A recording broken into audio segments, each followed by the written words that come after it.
Okay. And good morning, everyone. A lot of familiar faces here, but I'll introduce myself anyway. I'm Tom Pico. I'm the president and CEO for the Penn Bay Chamber. Thank you for joining in this morning. We'll keep this to an hour.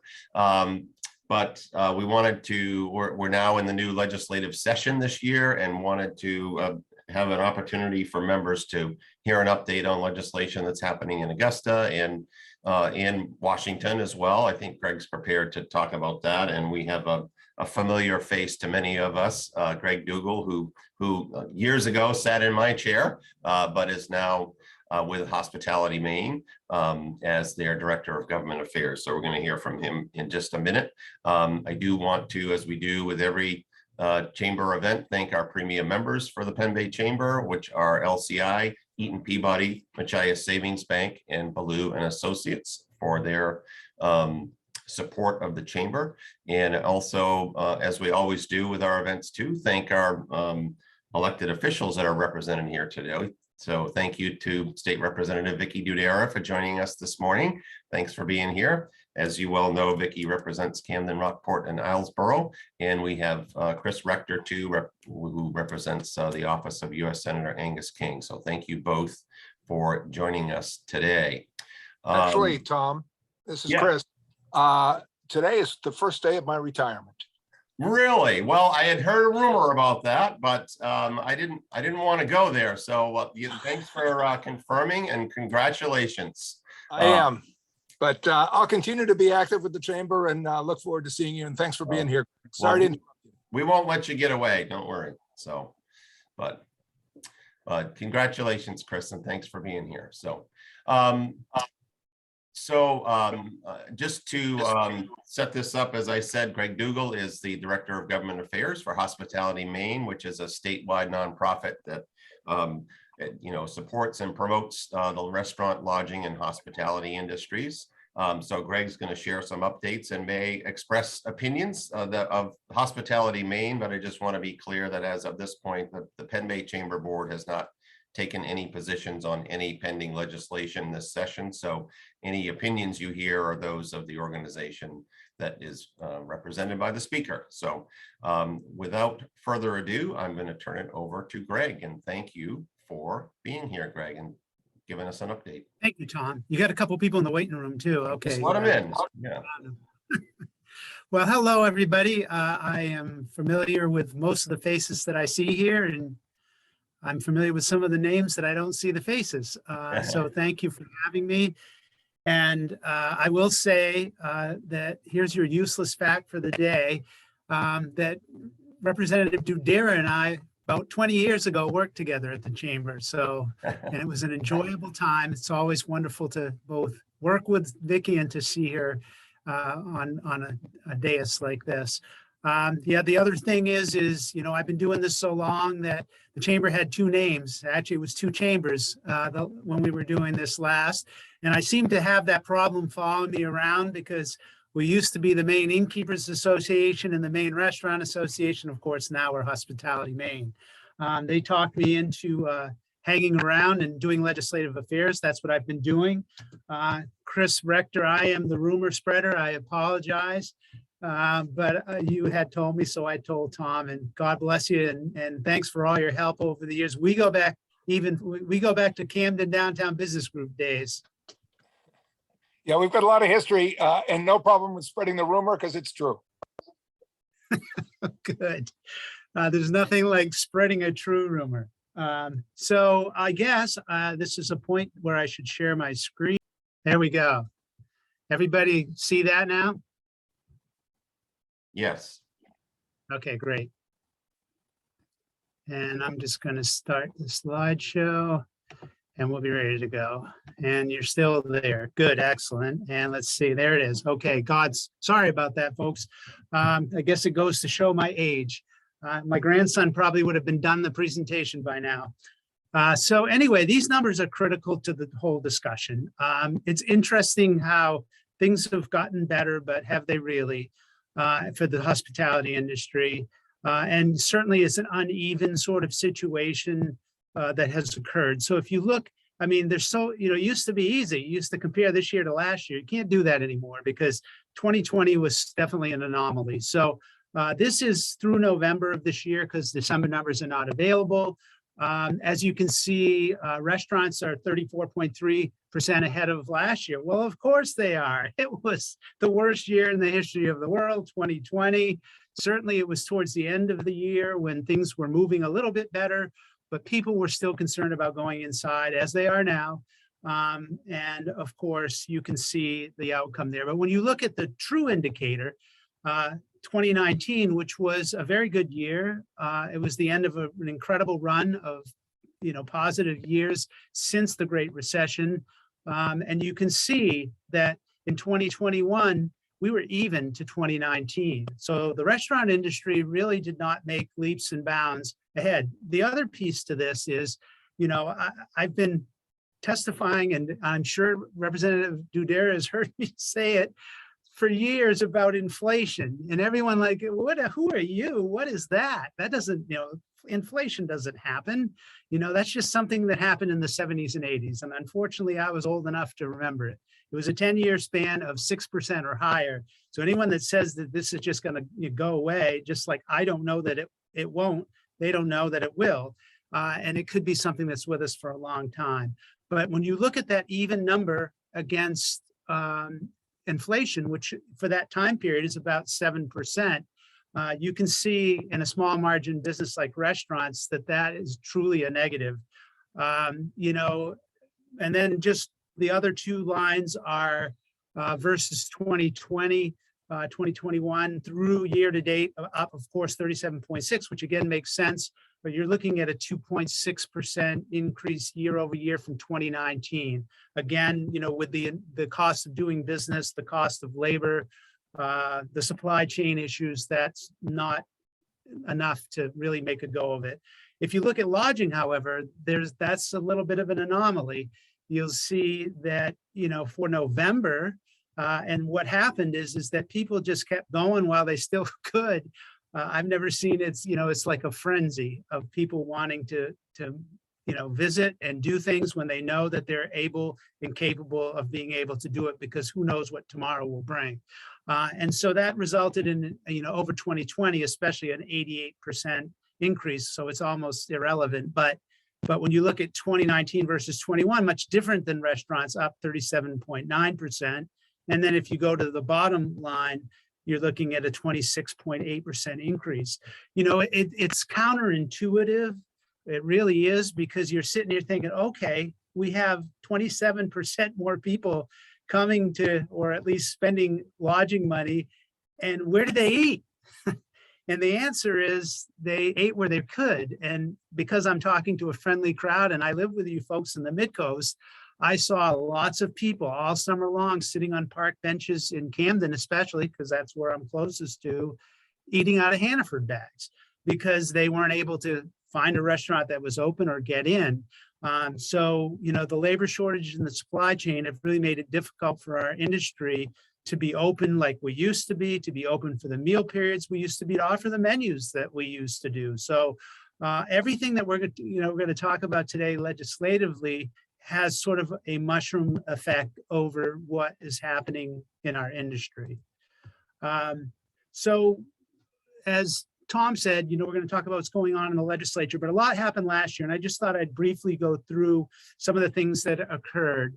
Most of us know, I did a bunch of surveys on alcohol to go just to make sure that the Veterans and Legal Affairs Committee was up to speed. I did one to see who was using it when they were still closed down, and it was amazing, like in the 70% range. Cocktails to go had just started up at that point. Excuse me. So it wasn't as high. And then I did it again in September of this year, and I was shocked because I was like, oh man, people don't have enough staff. They're not going to be able to handle this anymore. And sure enough, they were still doing alcohol to go. As a matter of fact, on the cocktail side, the number went up markedly, almost 20 points. And then the last question on any survey, of course, is what are you going to do next? And everybody said this winter, where we are now, they would be continuing to do this because it was so amazing. And so the governor, when she closed the industry down based on the pandemic, encouraged people to get takeout with their favorite beverage. And I'll tell you, I never received so many emails and my phone never lit up so much as when I heard that, because everyone in my industry interpreted that to mean a alcoholic beverage. And I'm like, I'm not really sure that's what she meant. So we're going to have to look into it. So, that day with the governor's office, she kind of did mean that, but it hadn't been executed at that point.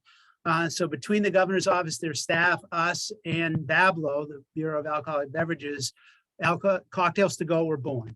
And they are currently in effect based on because the concern was that once the state of emergency went away and the executive orders went away, that alcohol to go would follow it quickly. And again, alcohol to go is beer and wine in the manufacturer's original packaging, or cocktails to go in specific types of packaging. And so the concern was that this could just disappear. Louis Lucchini, who's now gone to work for the SBA, who was chair of the VLA committee, put in a bill to extend it, and that goes until the 10th of September of the year that we're currently in. I have more news on that later on in my presentation. Gas detectors are another thing that was a little bit confusing.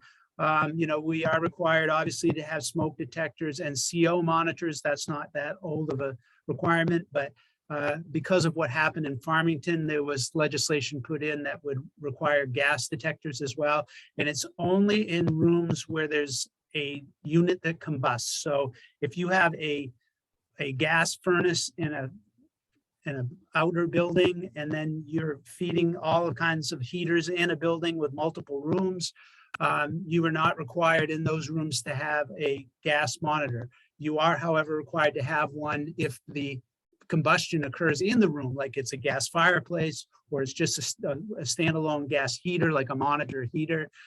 So the lodging industry and anybody that sort of houses people, apartment buildings and stuff like that, were required to have gas detectors go into effect immediately.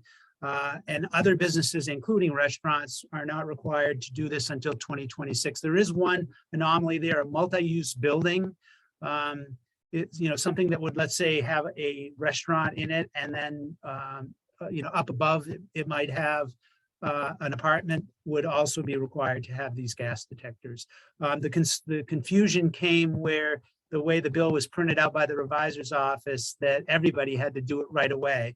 And the state fire marshal's office caught that error, and it has been rectified. And happy to, my email address is greg@hospitalitymaine.com. That's GREG. So anybody that has any questions, feel free to send them my way. There was also a piece of legislation that would ban the box, as it's called in most of these efforts. And it details, or it's actually relates to criminal history. And so a lot of people, you've seen them, you've probably all applied for a job where you could check the box if you had been convicted of a crime. That is no longer able to be done. So if you have any applications with a box on it in that question, you need to get rid of them. Also, in the interview process, if you are ready to offer a job to somebody, or they're qualified for the job, like by having come to a second interview, or that you've conducted your interview and you're normally hiring people at that first interview, you need to wait till the end of that first interview before you ask that question, so that you're not automatically excluding people just because of their criminal history. And obviously, and we actually work with the Department of Corrections with our apprenticeship program, so we obviously support this. Representative Dudere can speak better probably to this fourth one, the extended producer responsibility for packaging. And it's very complicated, and we could do one of these on that alone. So I'm going to make this very brief. Maine was the first state in the country to pass a law that would require either the manufacturer or the importer of a packaging product or a brand or a franchise using a specific branded product to actually pay a fee to some statewide organization that will be set up to help with recycling or disposing of packaging material. I think the time frame, Representative, to initiate this is about 7 or 8 years.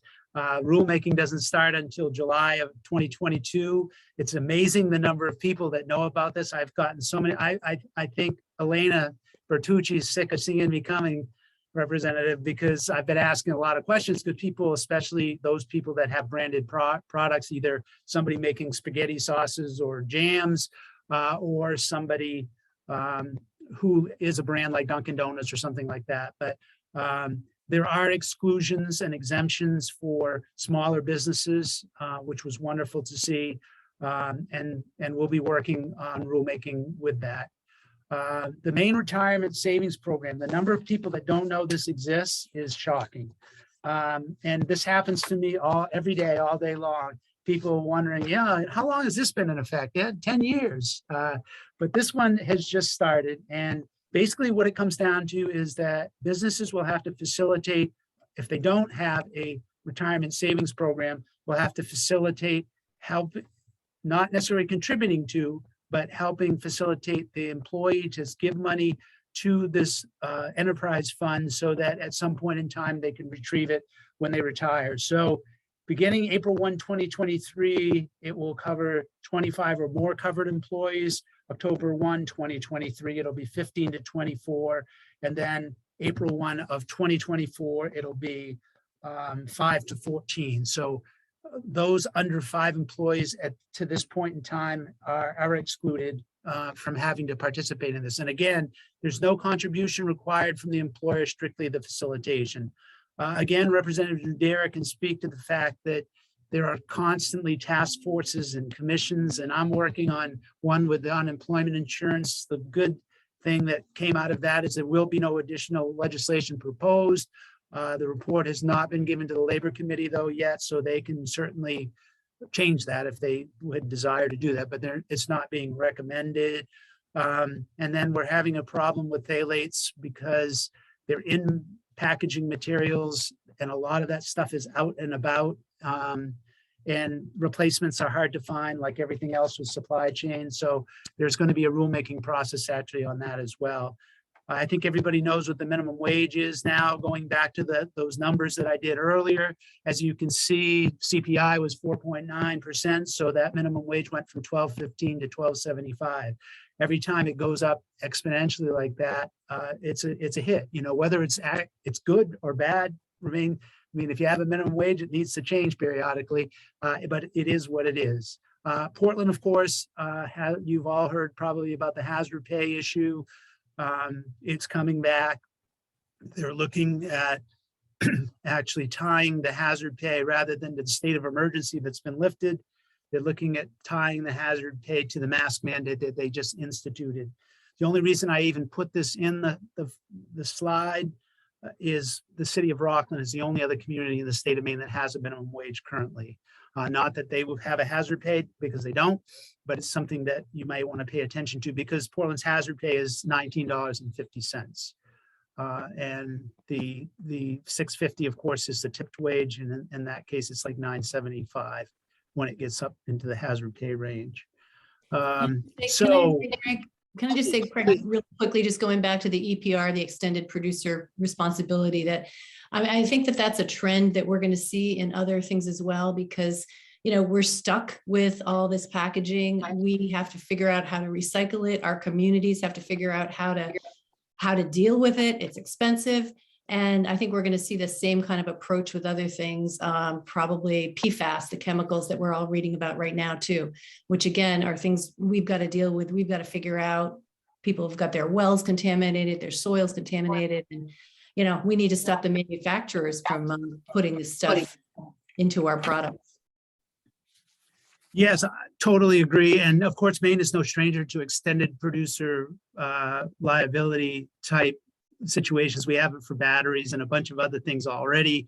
And actually, I heard just the other day, Representative Dudera from the National Restaurant Association that there are 12 other states considering some form of this particular EPR. And so I'm sure that we're, we may be the first, but we seemingly certainly will not be the last.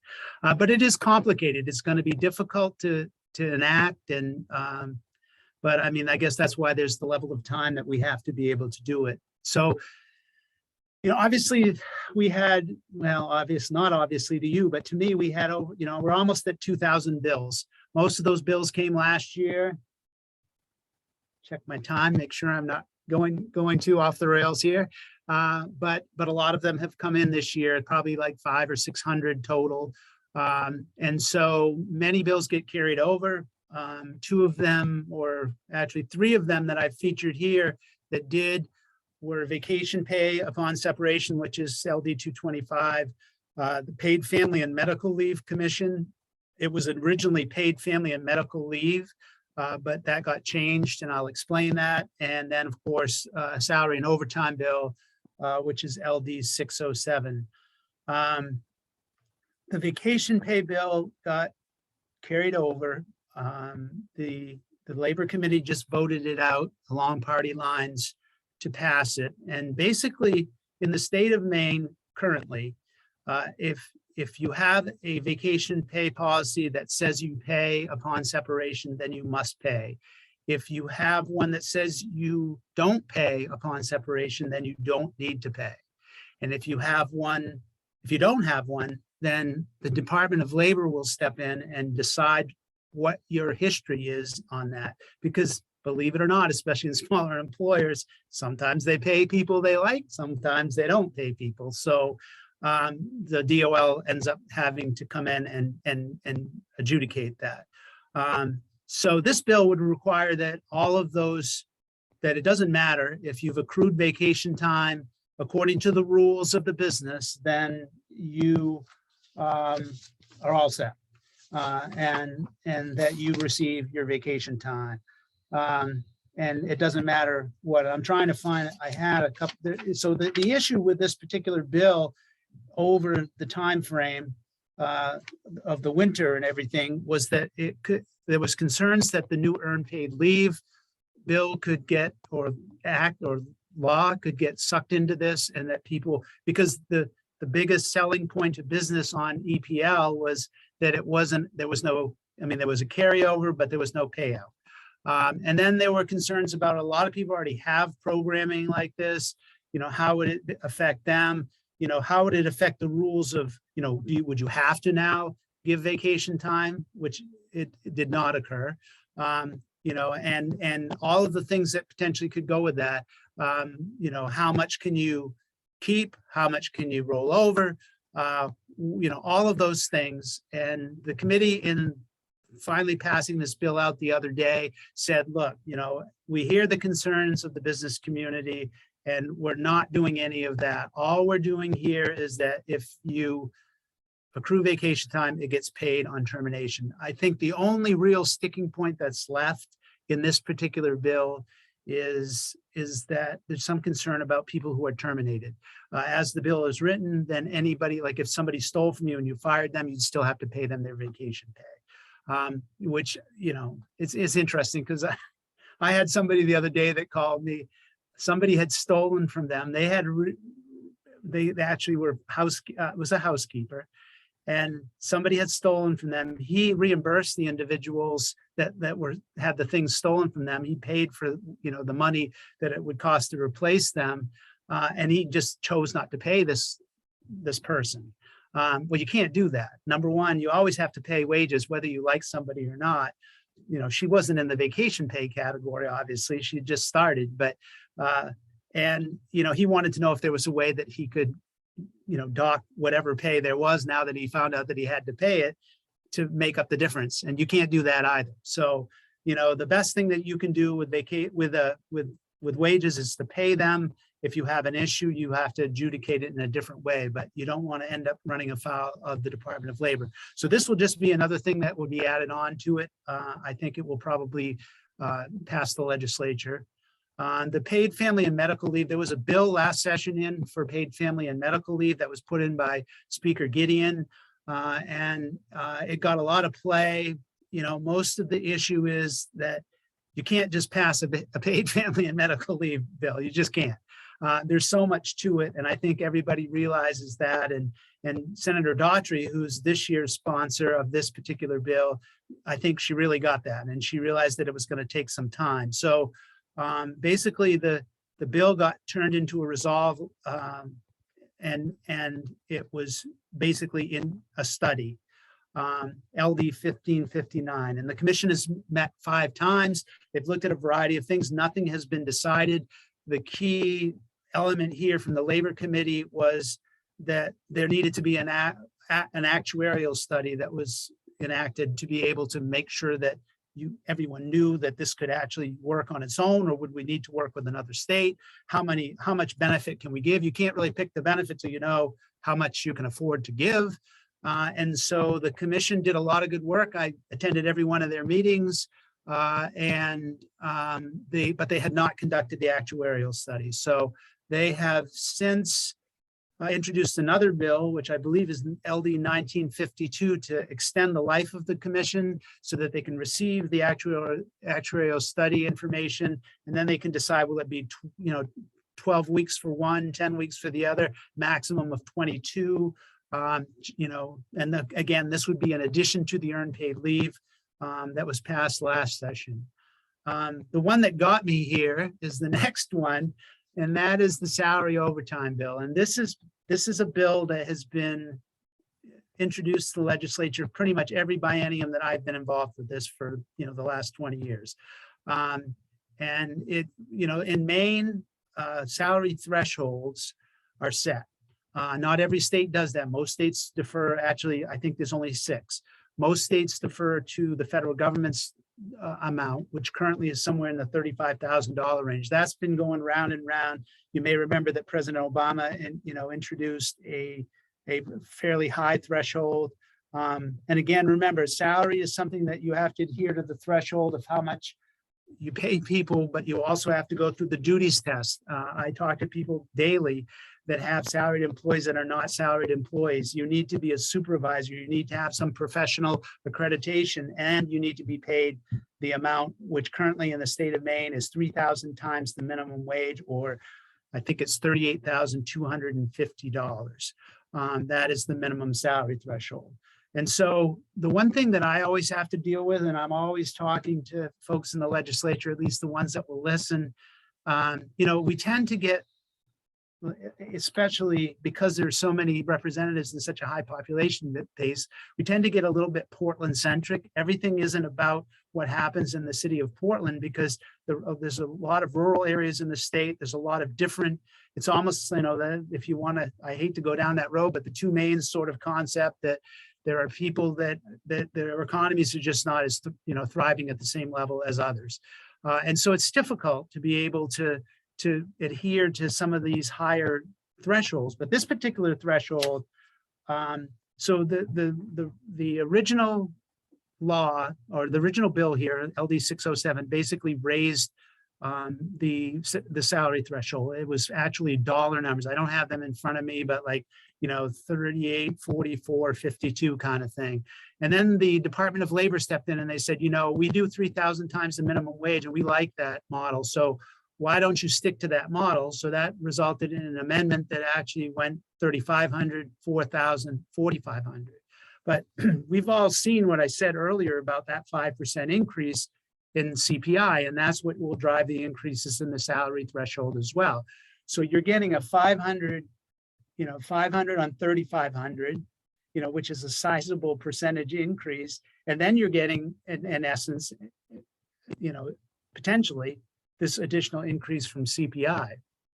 And so the numbers, if you didn't doctor them at all, and you said there's a 0 CPI, and that's how much minimum wage is going to go up, which we know is not true, it would be 44,625, 51,000, and 57,375. If you were to take the same numbers at the current CPI increase rate, and remember this again, I said how long I've been around. you know, from 1973 to 1985, CPI was above 6%. And in some instances, it was as high as 15%. So this stuff can happen, and we're seeing it happen at this point in time. But those numbers would be 46, 56, and $66,420. So those are extreme increases. We're talking a 50% increase on salaries if there is no CPI at all, zero.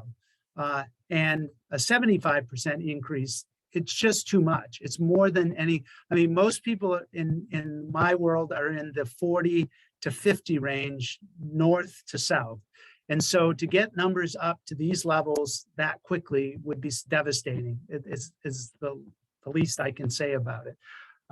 And so our hope is, you know, the last time the bill was LD 402, there were a couple of amendments that never were printed. I have them because I was at the hearings, because you could go to the hearings then.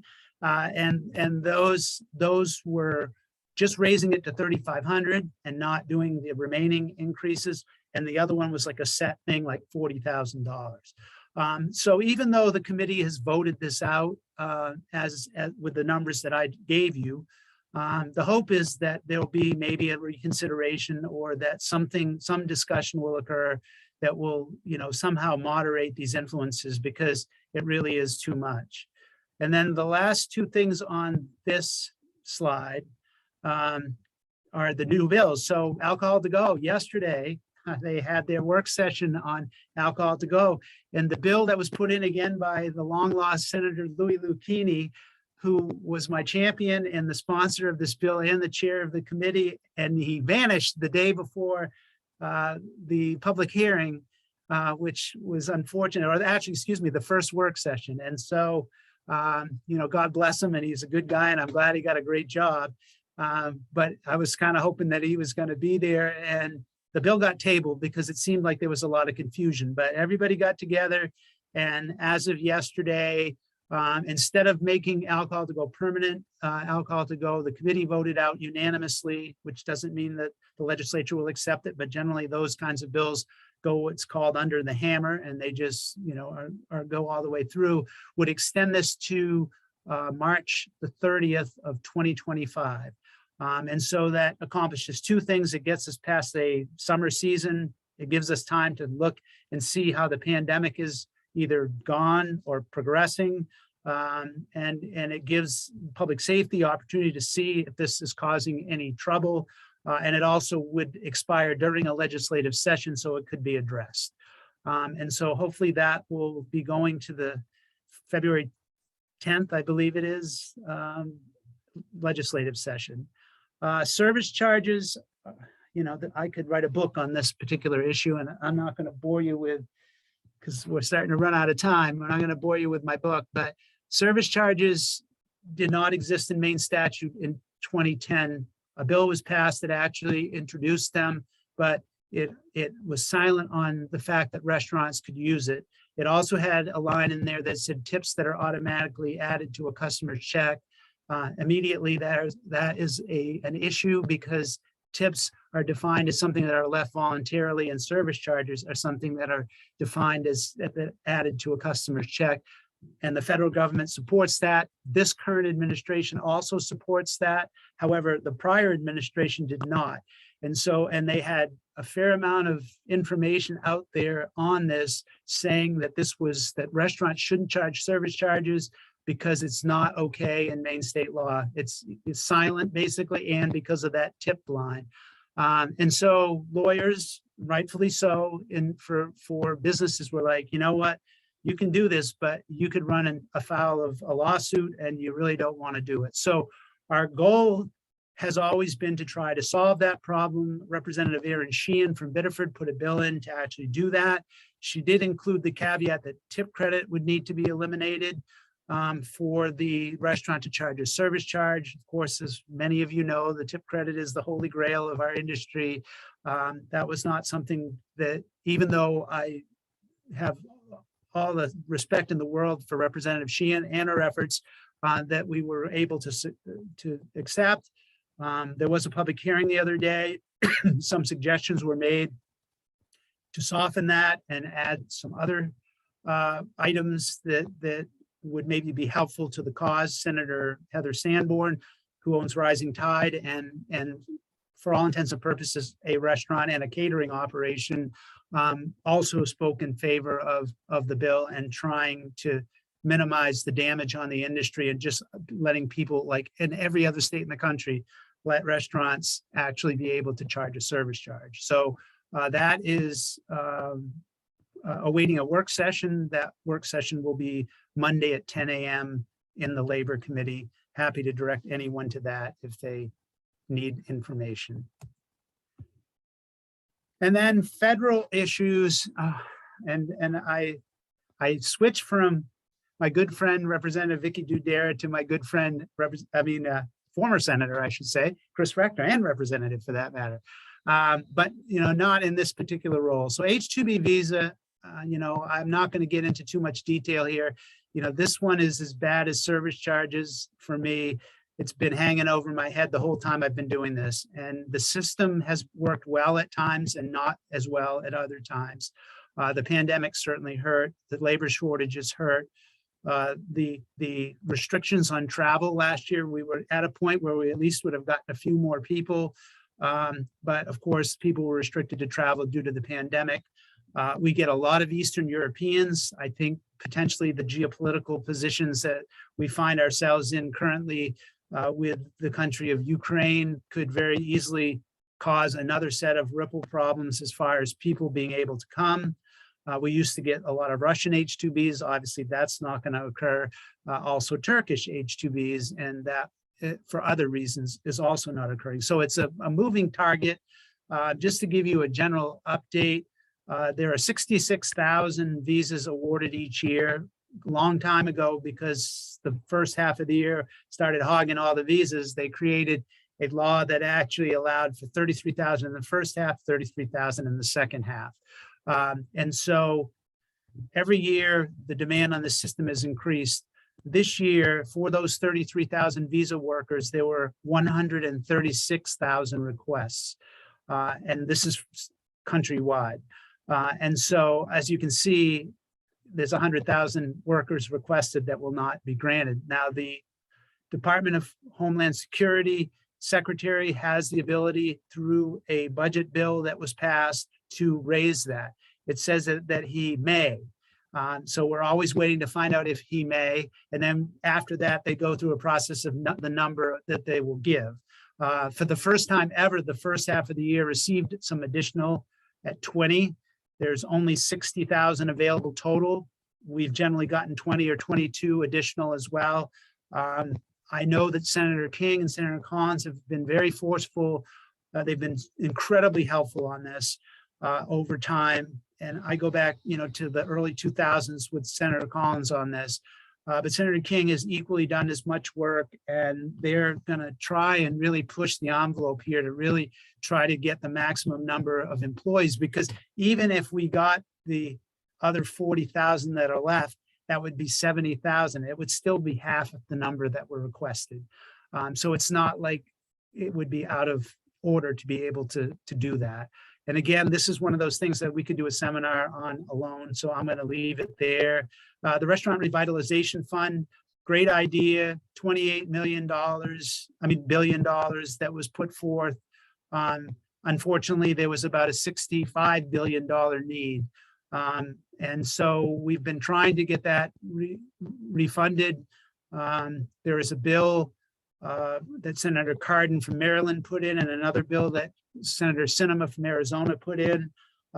Senator King is a sponsor of one. Senator King really believes, and I understand why, that currently there's $42 billion that has not been funded. The other bill that I mentioned is a $60 billion fix that would have additional money for additional applicants. The bill that Senator King has supported is the one that would just make everybody whole. And so we'll see if anything comes out of Washington, D.C. at all, let alone more money for restaurants. But, as you go back to the numbers I gave you earlier, you can see why it would be needed. We all know that the large employer vaccine or testing mandate is gone. Not only did the Supreme Court reinstate the stay, the OSHA pulled the actual ETS, or it's an emergency rulemaking process. Will they come back with a full rulemaking process? Nobody knows. It was a very difficult thing to understand. And, you know, there are a lot of large employers in the state of Maine as defined by this, because it was 100 employees. Didn't matter if they were part-time or not. I believe in vaccines and masks and everything else. But you know, it was something that would be difficult for business people to actually have to enforce. So in a way, it'd be better if there was a way the federal government can make people get tested or vaccinated and not have businesses have to do it. And then last but not least is the tip credit rule. This is something that, unless you're an inside baseball person, you have no idea what it is, but it is so absolutely huge to the industry. So people that take the tip credit, or employees that tip credit is taken against, need protections. Let's face it. This is a kind of a difficult way to do it. This was in effect before, and then the Trump administration changed it, and then the Biden administration changed it, not necessarily back, but even worse. So if somebody takes the tip credit and they're paying their employee the tipped wage, which is half of the minimum wage, then they have to only make sure that, you know, there's something called non-tip producing work, things like mopping the bathroom, those kinds of things, or painting a wall or something. None of those things are eligible under the tip credit. If you're asking your employee to do that, you need to pay them full minimum wage.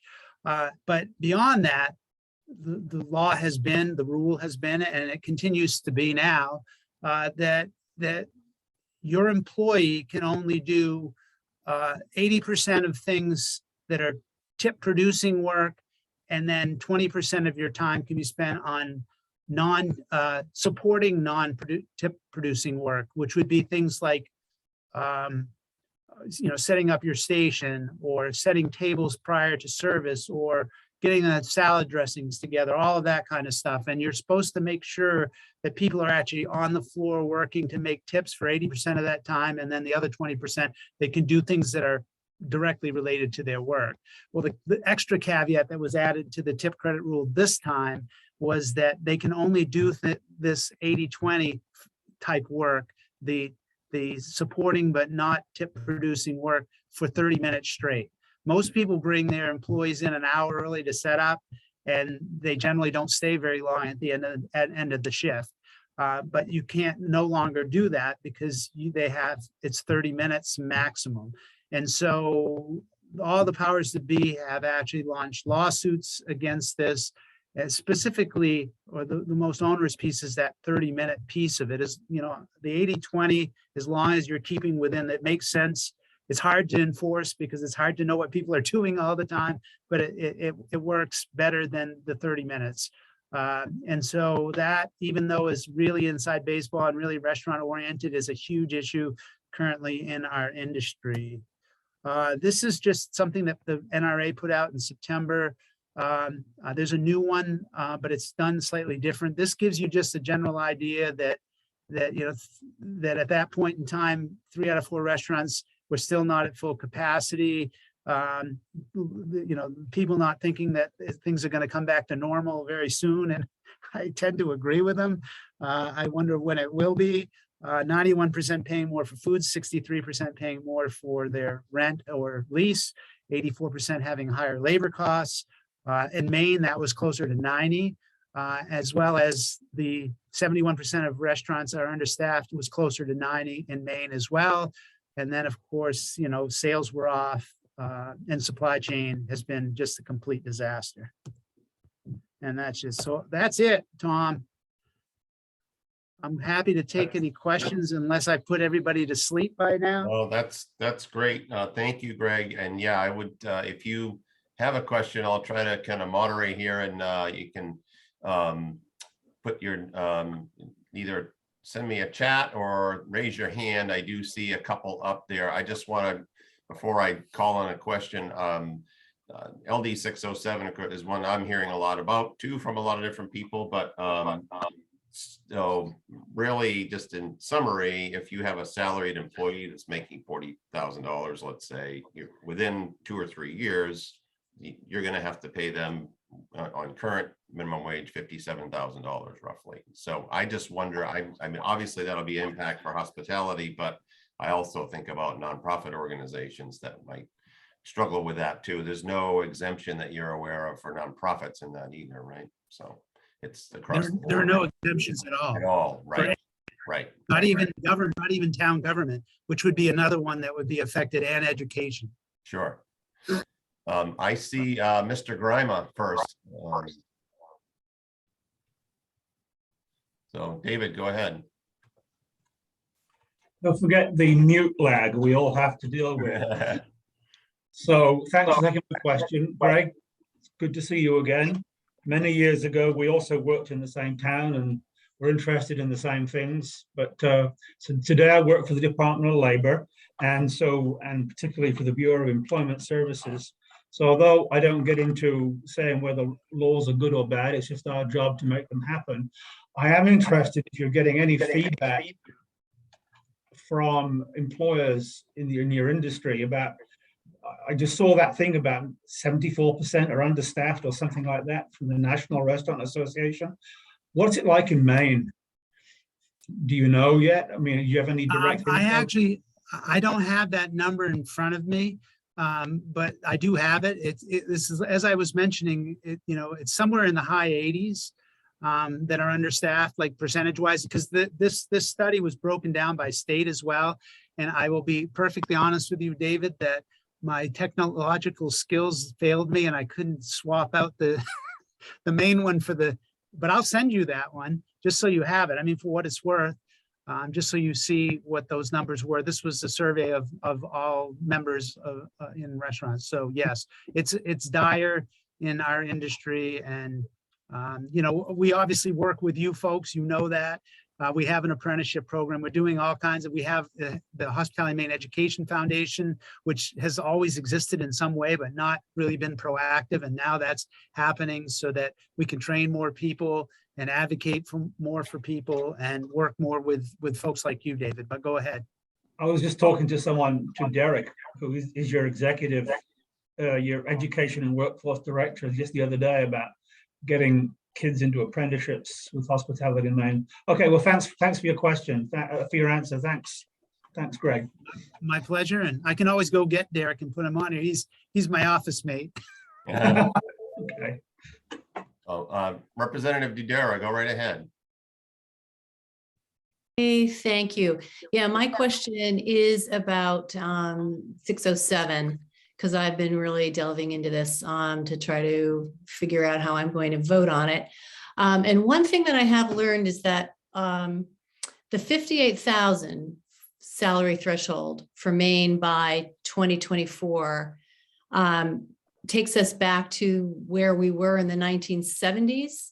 Because I guess back then that salary threshold covered about 60% of salaried workers, and now that would be true if it gets phased in. But right now the law only covers about 30% of salaried workers. And Greg, wanted to hear you comment on that. That's a stat that I've never heard, so I'm not sure that I actually can. I will say that you all are very lucky. Well, I know not all of you are in Representative Dudera's district, but those of you that are very lucky that you have a legislator who does pour and look into things and spends a tremendous amount of time to do the right thing. And there are two sides to the story. I'm not going to dispute that. I mean, obviously there's the business owner who's trying to make ends meet at the end of the day. And then there's the employee that deserves an appropriate wage. So obviously the discussion for all of that needs to be happening all the time. And it does, let's face it. I mean, between minimum wage, all of the other things that go on. So I'm not really familiar with, I'm assuming what I think I heard you say is that inflation has not kept up with what it may have provided in the past as far as percent. Yeah, I mean, I guess in the 70s, that threshold was higher and it's been chipped away. The federal threshold it's been chipped away. Oh, So, okay, yeah. Oh, yeah, there's no question about that. I'm not for any, we're not suggesting that the federal threshold should be the replacement here. We're, you know, I think I've had discussions with people, you know, at a pretty high level in the legislative process who feel themselves, and these are from your party, I'm just not going to say who they are, that there is, you know, there's the CPI is attached, because CPI is attached to the minimum wage. So every time the minimum wage goes up, and, you know, we were like pretty much even with the federal. I mean, it was 35 and 36, but because of CPI, now it's 38,250. So, and of course, the federal one stayed where it is. And I don't dispute the fact that, you know, look at the minimum wage, look at the tipped wage, $2.13 since the 70s at the federal level. That's, you know, I mean, that's just not right. And so, you know, I'm not saying that we should tie ourselves to the feds. I just think that we need to be reasonable in the increases. I mean, you can't have a 75% increase year over year. I mean, for that 3-year period, and it's 2025 on that last date. It was wrong in what I sent out. I know people have been forwarding you my propaganda, so it is 2025, and I apologize for that. Yeah, it's something that we need to look at. I am a firm believer in looking at these issues on an annual basis, deciding what the best thing to do is moving forward. Sometimes we're in a pandemic, and it maybe, you know, some people would take a different view. We should pay people more because they need more money, but businesses are really on the edge. So you got to advocate, have that discussion, and try to meet in the middle. Unfortunately, we weren't able to do that over time, and now we have CPI that dictates it, which didn't, you know, seem to be very much of an issue. You know, it was 1 or 2%, but now it's 5%, and it could go higher. I mean, I'm not one of the believers that inflation is going away. Well, I hear you. And I mean, there's benefits that come from having a salary too, like benefits, for instance. So anyway, it's a complicated thing. I won't take any more time because you got another question from another Greg over there. It's Greg versus Greg. Hopefully not versus. Yeah. Greg from the Crigner Inn, you're on. First, I want to thank Tom and Greg for putting this together. I know I've had some discussions with Mr. Dugal about this and other issues as well, and been talking specifically about 607 to a lot of other business owners in the area, and that I'm friendly with. And Greg, you touched on one of the things that's been a little confusing for some of the people I've talked to, and myself a little bit included. You mentioned that there was kind of a checklist of salary requirements, like should this person be salaried? Are they doing management tasks, et cetera? Will there be sort of the opposite of that? Like, say, if this goes into effect as it's written today, and instead of paying somebody 58 or 60, including the CPI down the road, could a business owner just convert that person to an hourly employee, even if they're doing management tasks and things of a supervisory nature? You know, absolutely, Greg. And you and I mean, not to confuse the issue even more, you and I have spoken about salary non-exempt as well, which is kind of like an hourly pay, only it's a set pay every week. However, if you fall into overtime, you have to pay overtime. So then you don't have to pass the duties test. If you're exempt, like you would be under what we're talking about here, then the duties test will remain, because the state of Maine actually uses the federal duties test as their benchmark for what duties would be. So I don't think anything will change there. It's not proposed as part of this law. But yeah, I mean, I think a lot of people will, I think, unfortunately, times change, people's perceptions change. But, seemingly from what I can see in my travels and the people that I talk to, there's a certain amount of cachet with having a salary because of all the things that come with it that you and Representative Dudera just mentioned. The autonomy of coming and going as you please, needing to leave for a child's game or whatever the things are, you're able to do that. And if you're on the clock, you need to be on the clock. You can't go to your kid's game when you're on the clock because that's against the law. You would, if the business was allow them to do that and keep them clocked in, then they would have to pay them and incur any of the liabilities that would occur while the time that they were there. So, there's a lot of benefit to salary. Are there people that take advantage of it? of course. And, you know, they shouldn't. And you know, I'm a firm believer in the Department of Labor enforcing everything that they have, you know, whether I agree with it or not. Once it becomes the law, that's what we tell people that they need to adhere to. So I think a lot of people would switch people to hourly, you know, at maybe not at an extra $5,000 or $6,000, but certainly as it gets to the level that we've described, if it ever gets to that level. And thanks, Greg. Second part of a question is to Tom here. I know I've emailed you, and I was just wondering if you could update at the beginning of the meeting. You said specifically that the chamber doesn't have a position on this, but as I emailed and encouraged the board to do, I think as they've taken the stance in the past against this type of legislation, I think that should be taken into account as well. Yeah, well, I can tell you that our board has an advocacy committee, which is meeting soon to take this up and determine a recommendation for the board. So this piece of legislation is being discussed by our advocacy committee, but as of this moment, there's no position's been taken by the board, and the board of the chamber is really the only entity that can take a position on behalf of the chamber. So. And Greg, is there any time constraints on 607 at the moment?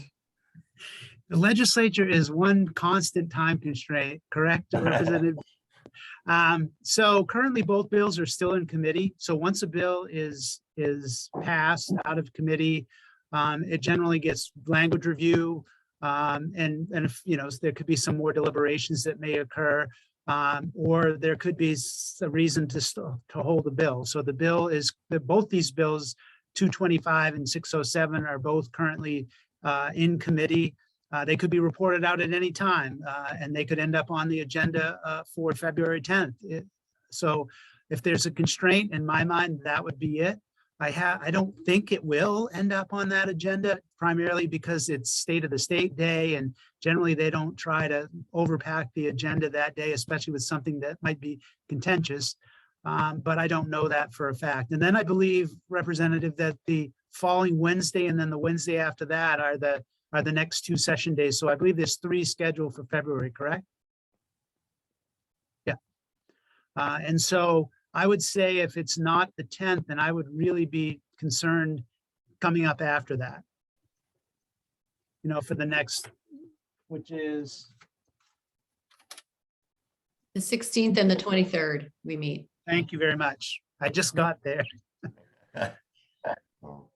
Super. Well, we're up against the hour here, so I want to respect everyone's time. But Greg, thank you very much for sharing with us. This has been really helpful, and you know, thanks again to Representative Udera. It's great to have you here because, of course, you're right in the thick of it too, and your perspective on all of this is really helpful as well. So, Greg, your email again, real quick. Is greg@hospitalitymaine.com. Super. Don't hesitate to use it. Great. Thanks again. Thanks everybody for being here, and have a great day. Take care.